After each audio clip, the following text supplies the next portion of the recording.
Welcome to the Lord of the Rings Lorecast, the show that explores the background of Tolkien's amazing world from the very beginning.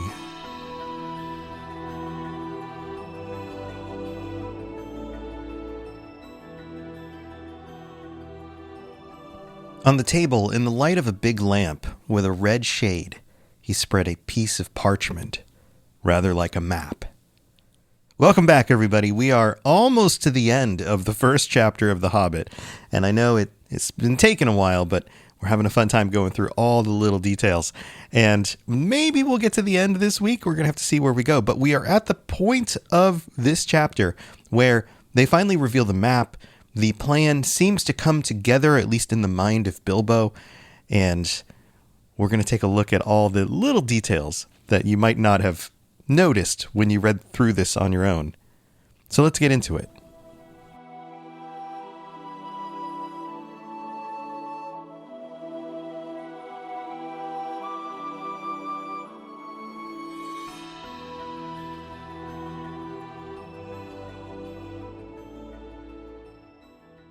So this is the point of the story where Gandalf reveals that he has a map from Thorin's grandfather, and he's been carrying this around for quite some time. He says, "It is a plan of the mountain," and Thorin's initial response is, "I don't think that's going to be much help because I remember what the mountain looks like and the lands around it and where Mirkwood is." And basically, he's giving us an understanding as the reader that he's been there. He came from the mountain. He knows the world around it. And we get this cool little reference here where he says, "and the withered heath where the great dragons bred." This is one of those little details that doesn't get pointed out very often, but we know from reading this that that was a location where the dragons who were left in the world since the end of the First Age actually existed, where they went to breed and have baby dragons. It doesn't come up anymore, and it's really not something of any significant note, but it's an interesting little piece of the lore that expands our understanding of something so cool like dragons. And then we get this little bit of dialogue from Balin. There's a dragon marked in red on the mountain, but it will be easy enough to find him without that if ever we arrive there, which to me feels like this is more dialogue to kind of fill in the gaps for us, the reader. If we didn't get it already from the song and the other things that they've been talking about so far, that the dragon is in the mountain, and Balin thinks it'll be easy enough to determine where he is. And then the conversation turns to the secret door. Gandalf points out that they haven't discussed yet the rune on the side of the mountain, which notes the location of a secret door, secret entrance into the mountain. And then Thorin debates this and says, well, it may have been secret once, but how do we know that it's a secret any longer?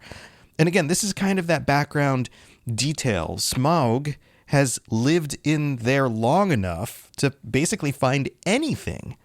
But then we get another detail. But the doorway is 5 feet high and 3 may walk abreast, which means for a dwarf, it would fit a few dwarves at a time, and it would be significantly tall enough for them all to fit in it. But for a dragon, that's too small.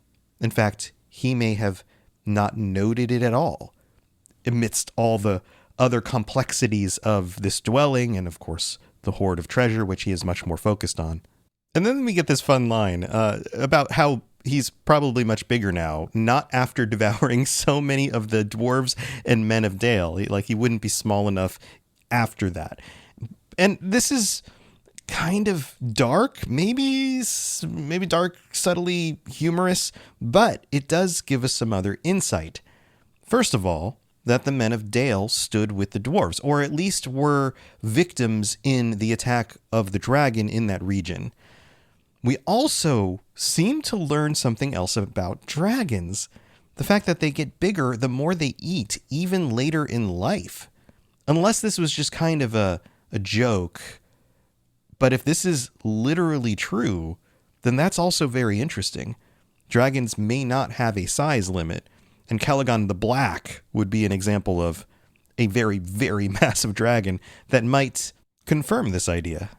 Bilbo finally speaks up and he says, "It seems a great big hole to me." And the actual text here says, "Squeaked Bilbo, who had no experience of dragons and only of hobbit holes," because that size hole would be pretty big for a hobbit.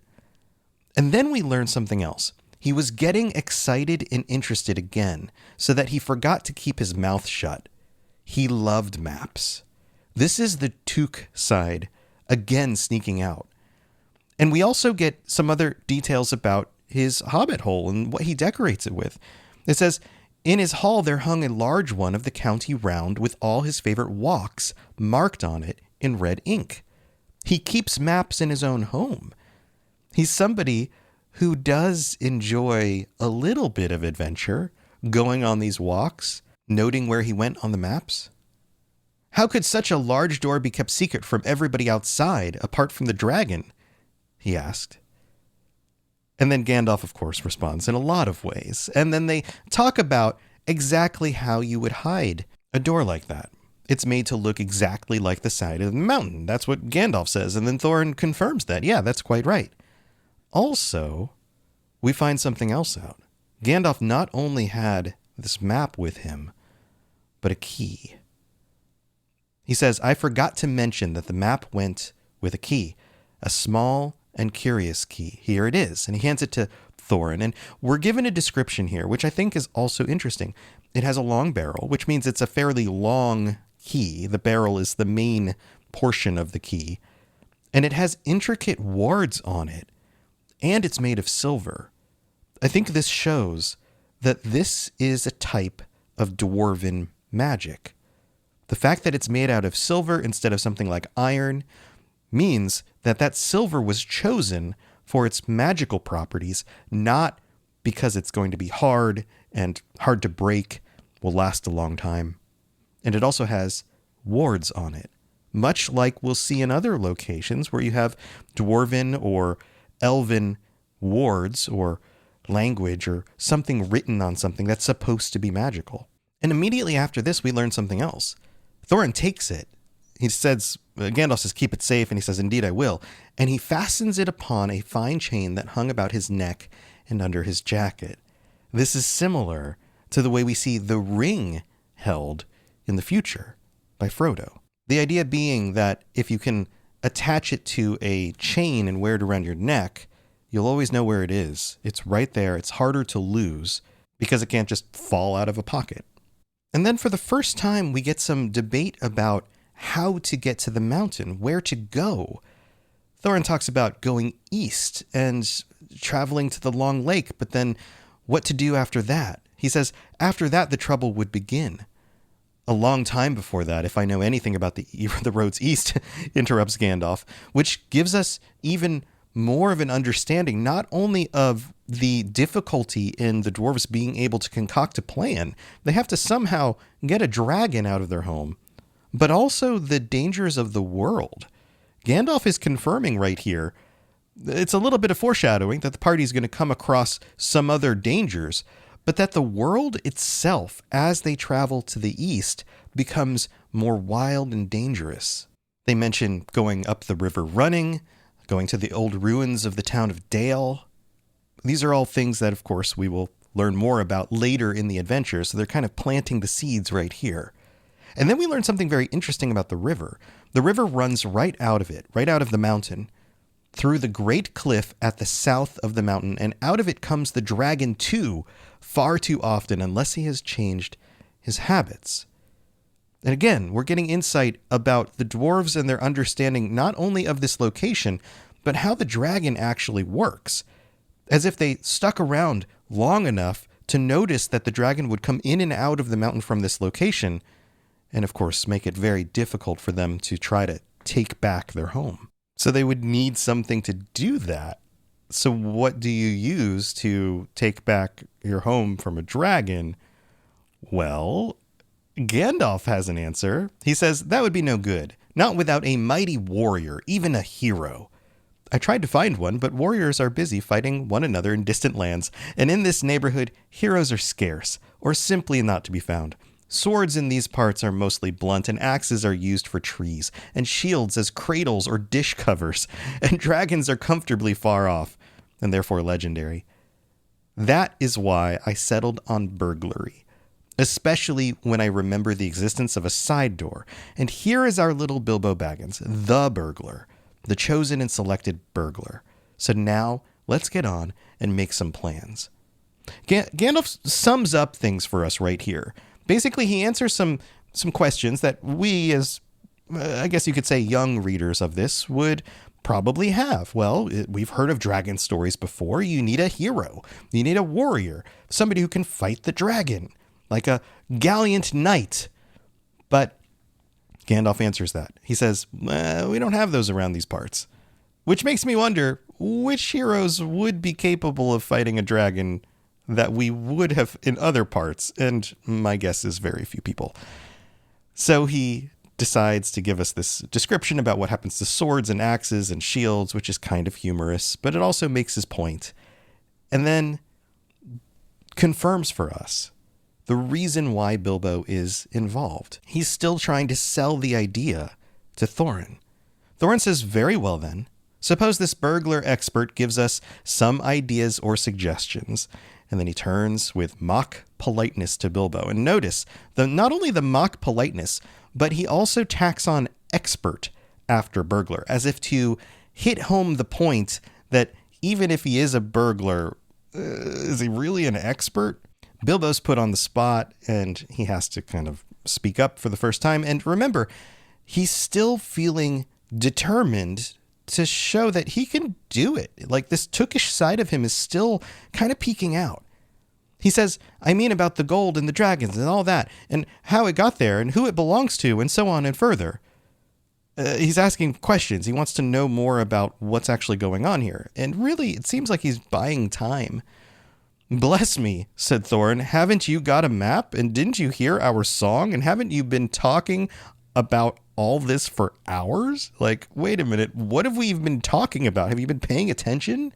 And Bilbo defends himself and says, all the same, I should like it plain and clear, which I think is a way not only to help him understand, but also help us as the readers. Then he puts on his business manner, which I love this little detail here, usually reserved for people who tried to borrow money off him, which again confirms his ease of life and his station in the society. And then it says, and doing his best to appear wise and prudent and professional and live up to Gandalf's recommendation. He's still trying to prove himself. Although I should like to know about risks, out-of-pocket expenses, time required, and remuneration, that's a tricky word, and so forth. By which he meant, what am I going to get out of it, and am I going to come back alive? He's using fancy ways of talking like a business person in order to cover his butt, basically. And then we get Thorin's explanation of everything that happens. And I'll read a little bit at the beginning of this. This is actually a section that covers multiple paragraphs, and so we'll jump through this a little bit. But here, it starts off, oh, very well, said Thorin. Long ago in my grandfather Thror's time, our family was driven out of the far north and came back with all their wealth and their tools to this mountain on the map. So already they were ostracized from some other location. It had been discovered by my far ancestor, Thrain the Old, but now they mined and they tunneled and they made huger halls and greater workshops, and in addition, I believe they found a good deal of gold and a great many jewels too. Anyway, they grew immensely rich and famous, and my grandfather was king under the mountain again. And Thorin's story goes on to talk about their relationship with the men of Dale, and exactly how rich they were, including every dwarf, because of all the wealth in the mountain and all of the details about all the beautiful things that they made with their riches and the crafting that they did. And then there was discussion about the dragon. And we learn more about dragons. Dragons steal gold and jewels, and they guard their plunder as long as they live, which is practically forever, unless they are killed. This gives us more insight into how dragons work, but it also gives us some insight into how important this adventure is, because they can't just wait out the dragon. As far as they know, dragons can live forever. And not only can they live forever, but we also learn this. Indeed, they hardly know a good bit of work from a bad, though they usually have a good notion of the current market value. They love riches and finely crafted things, but in the way that extremely wealthy people do. Poorer people, when given the opportunity to have something precious, something beautiful and ornately crafted and of extreme amounts of wealth, value those things. They look at every little detail because they only get one or two of these things in their life. When it comes to the wealthy, however, they kind of lump it all together. They appreciate it, but not in the detail that others would, or even the craftsmen who made it would. Then we get some details about where the dragons used to live. They used to live up in the north in the old days, but they started migrating south and trying to find some other places. And Thorin speculates about this. Gold was probably getting scarce up there. With the dwarves all moving south to different locations, things had gone really bad in the north, and so the dragons were finding other hordes to plunder. And this one made a lot of sense. It was a mountain in the middle of nowhere, protected only by this group of dwarves. And if you recall the details that we know about Morgoth and the way that he made the dragons and where he would put his fortresses, it was up in the north, in these cold, very difficult to reach regions of the map. And then we get details specifically about Smaug. But we're going to have to go into those after the mid-break because we have to go thank our patrons. So don't go anywhere. We'll be right back.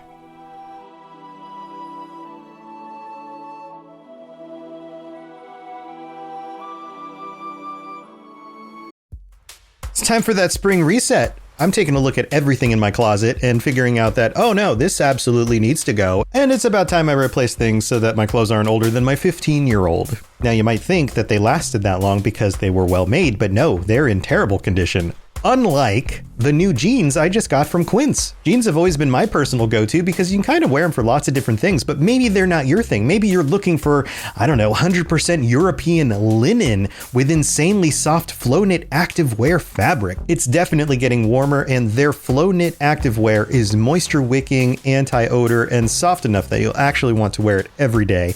So pick out what you want. You can't go wrong because they have prices 50 to 60% less than similar brands. And like I said before, they are high quality. I continue to wear their clothes all the time, and I know that these new jeans are going to last me a lot better than the other things in my wardrobe. And on top of it, they look great. They're so comfortable, and I spent just as much on the jeans that I am now cleaning out of my wardrobe. So if you're looking for something better, just all around better, go check out Quince. So go do it right now. Refresh your wardrobe with Quince. Go to quince.com/ringslore for free shipping and 365-day returns. Now available in Canada too. Go to quince.com/ringslore for free shipping and 365-day returns. Quince.com/ringslore.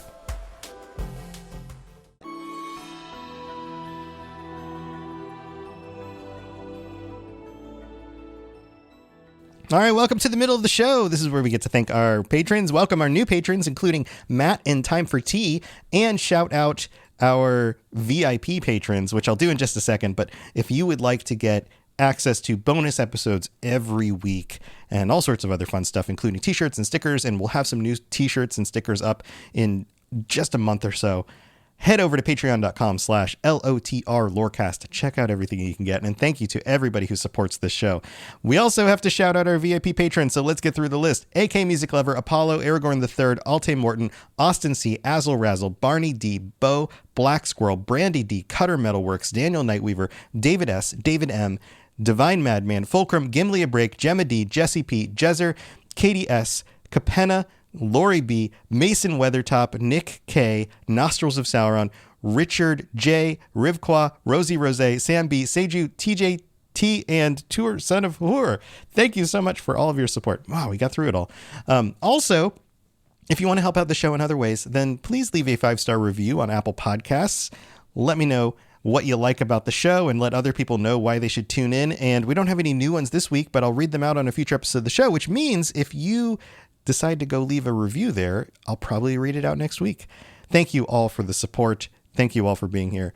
And if you want to help out in other ways, you can leave reviews on whatever other platform you listen to this on.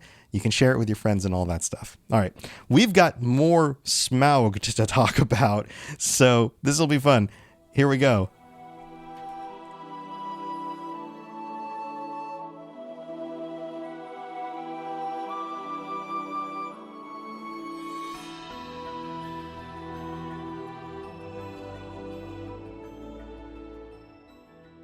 There was a most specially greedy, strong, and wicked worm called Smaug. One day he flew up into the air and came south.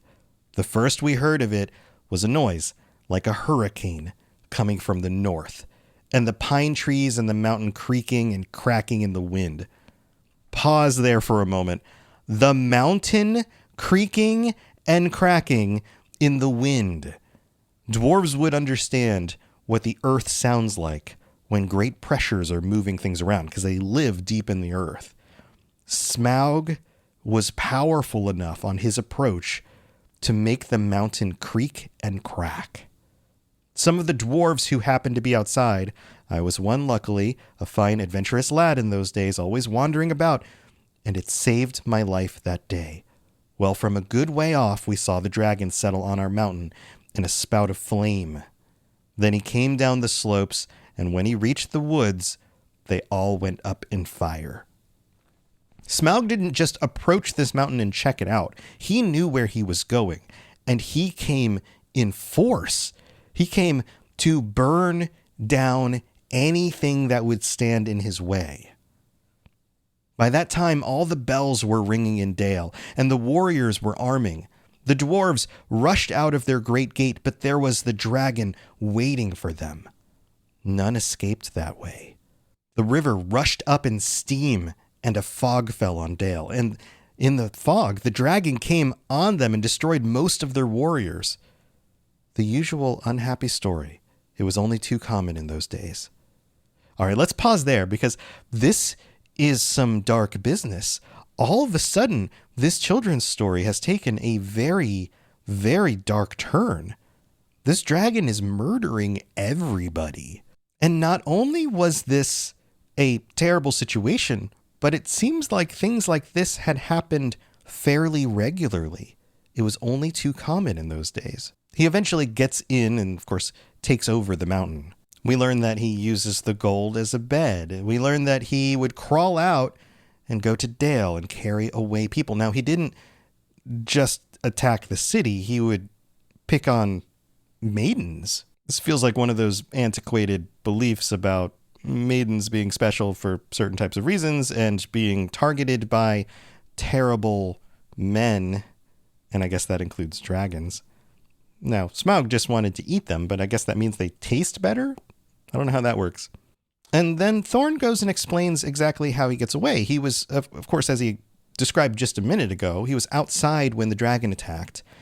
And then he says, "The few of us that were well outside sat and wept in hiding and cursed Smaug."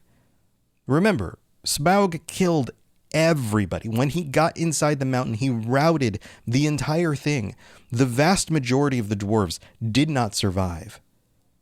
Then he goes on and says, "And there we were unexpectedly joined by my father and my grandfather with singed beards. They looked very grim, but they said very little.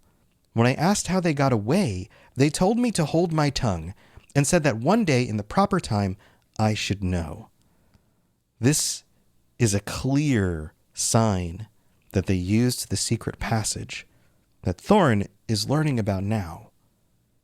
After that, we went away, and we've had to earn our livings as best we could up and down the lands, often enough sinking as low as blacksmith work or even coal mining.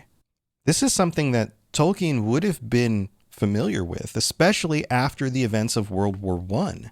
There were many people who lost their homes in the war, many people who could not go back to where they came from, who had to take on other skills and rudimentary work, doing whatever they could in order to feed themselves and their families.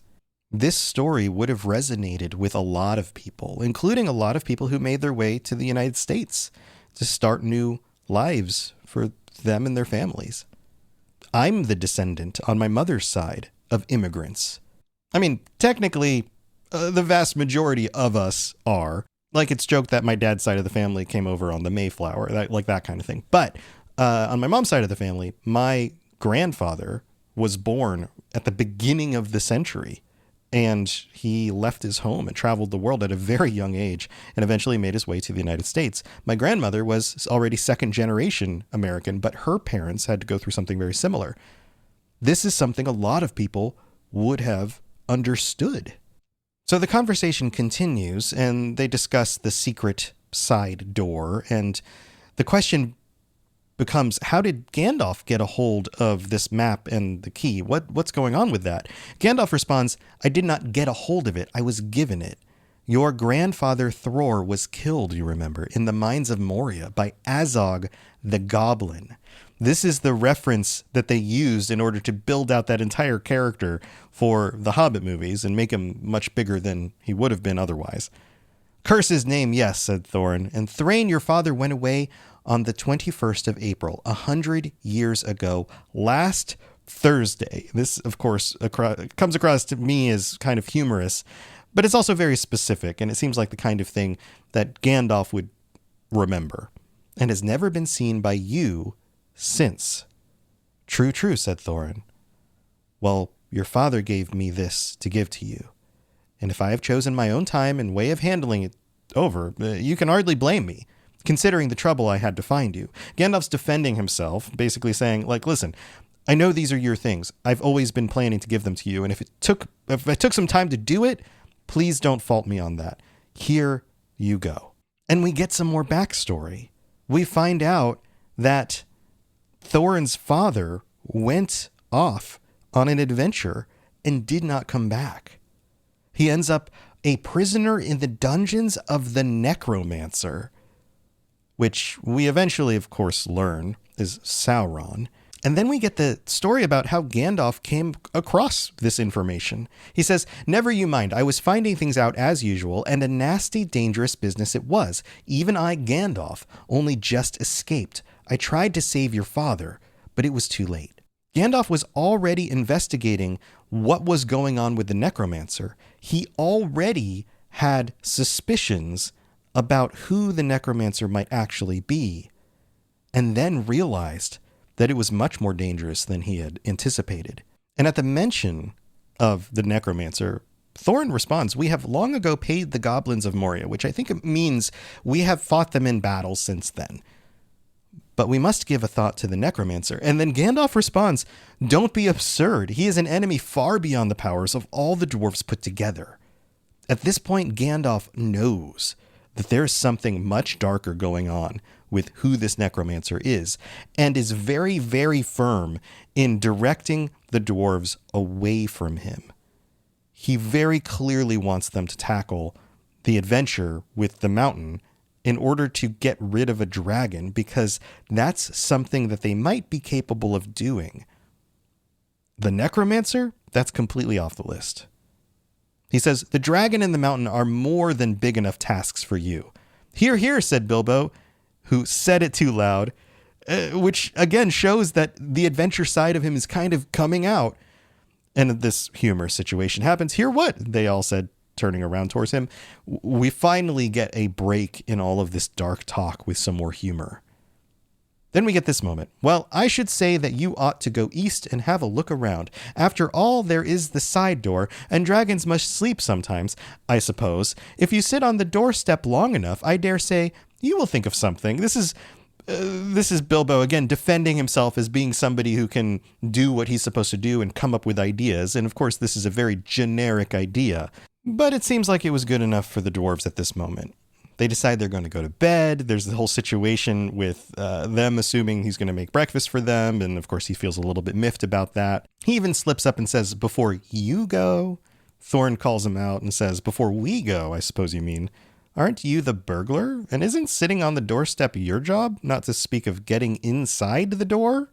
Making it very clear what Bilbo's role will be. And then we get another humorous moment. But I agree about food in bed. I like 6 eggs with my ham, which is a considerable amount of eggs, when starting on a journey. Fried, not poached, and mind you, don't break them, which comes across a little demanding, but is, I think, meant to be a joke. Or at least just kind of a lighten the mood kind of moment. Everybody goes to their rooms to retire, and we get this little detail here about how Bilbo felt at the end of the night. The tookishness was wearing off, and he was not now quite so sure that he was going on any journey in the morning. As he lay in bed, he could hear Thorin still humming to himself in the best bedroom next to him. And if you're one of the patrons, we discussed the different versions of the map of his home, which, think about that. And he hears Thorin humming, "Far over the misty mountains cold, to dungeons deep and caverns old, we must away ere the break of day, to find our long-forgotten gold." Bilbo went to sleep with that in his ears, and it gave him very uncomfortable dreams. It was long after the break of day when he woke up. It's almost like Thorin's song was an earworm, something that crawls into his brain and he can't let go of, something that holds on to him, even though it's scary. But he feels, I don't know, it doesn't say it here, but it almost feels like this is something he has to do. At least that's my feeling about this at this point in the story. The tookish side of Bilbo emerged way more often and more strongly than you would have assumed at the beginning of this chapter. And it sets up what happens next in chapter 2. Thanks for tuning in. Thanks for being here. I'd love any of your thoughts on this if you want to comment on this episode. And have a wonderful week. I'll see you next time. Thanks for listening to the Lord of the Rings Lorecast. If you'd like to learn more about other fantasy worlds, check out my other podcasts, The Elder Scrolls Lorecast, The Witcher Lorecast, and more at robotsradio.net. If you'd like to reach out, I'd love to hear from you. Send me a note on Twitter at robots_radio, or join our amazing community on the Robots Radio Discord. There are links in the show notes, or just search Robots Radio Discord, or find the link on robotsradio.net. I'll see you next time.